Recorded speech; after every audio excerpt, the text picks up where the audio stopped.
Shorten, the costs on your emission reduction target, you spoke before about the government and you said that it was going to be very large. It can only make sense then, or by reason that your target is much higher than the government, so then it must be larger, and those costs are going to be passed on to companies who have to buy carbon credits, and those costs are then going to be passed on to consumers. Why can't you say what the dollar figure is the businesses are going to be asked to pay when it comes to buying those credits, so that consumers can understand what it's going to cost them? Can you give us a single figure on what it's going to cost, sir?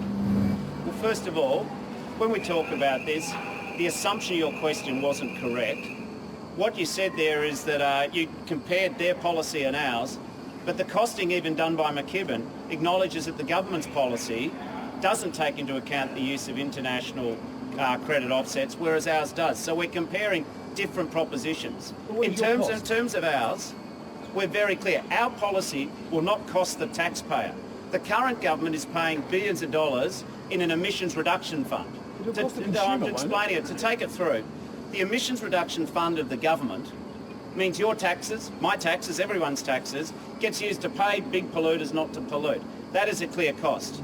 We are not raising a tax. We are not seeking to spend taxpayer money to pay big emitters not to emit. In terms of business, our cost is comparable to the government's. We're using the same approach of industrial safeguards, and we are allowing businesses, and we're going to support the trade exposed sector.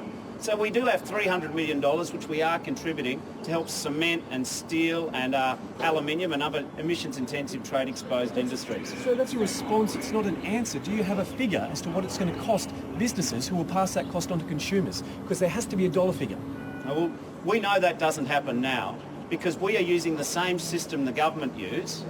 The government actually have in place, you're probably aware, of a system where if you emit more than a certain number of tonnes of carbon pollution into the air, the government has, the companies have to pay for that. The way that companies are defraying that's investing in new technology, they're better at measuring what they do. What that consequentially means is we're using the same system. So of course, over time, as companies reduce their carbon emissions, the cost to companies goes down. But every company's got a different story. Every company's got a different approach to doing it. So there is no one mythical figure. The point about it is that we either tackle climate change or we don't. And the problem with answering your question is simply this.